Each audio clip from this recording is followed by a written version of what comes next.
everyone.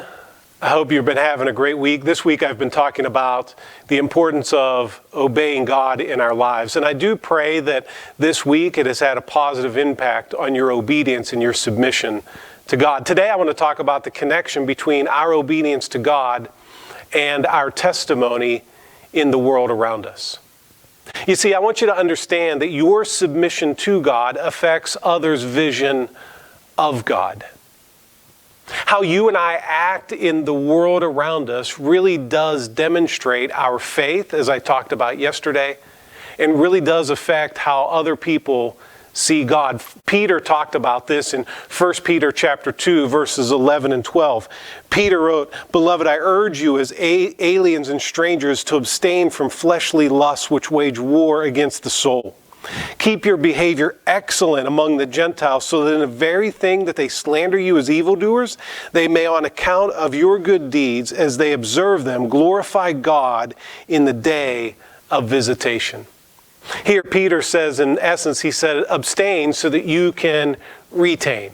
He said, abstain from all of these evil things that wage war in our soul so that you and I can retain our testimony before an unbelieving world, because we are being watched. Somebody has asked the question, if you were put on trial for being a Christian and people were called in as witnesses, your coworkers, your friends, your neighbors, and they were called in as witnesses, would there be enough evidence to convict you for being a Christian?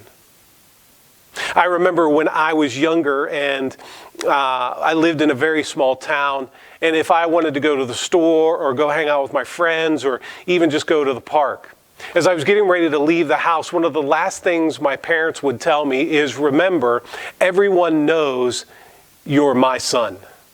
Because they knew that how I acted in public would be a reflection on them.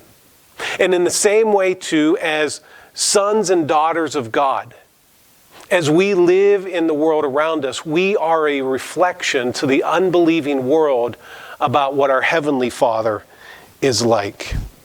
Like, did you ever consider that your obedience could affect the eternal salvation of someone else? Now, I don't want to put any undue pressure on you, but understand that the way you talk, the way you act, the way you respond, the way you treat people in your life can have a negative effect on how others view God and view Christianity and view the church.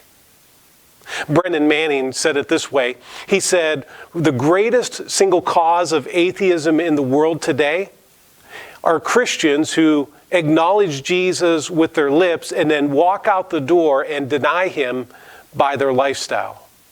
Brennan Manning said, this is what an unbelieving world simply finds unbelievable. And so I want to encourage you to live a life of obedience in your workplace. Be obedient to God in your school.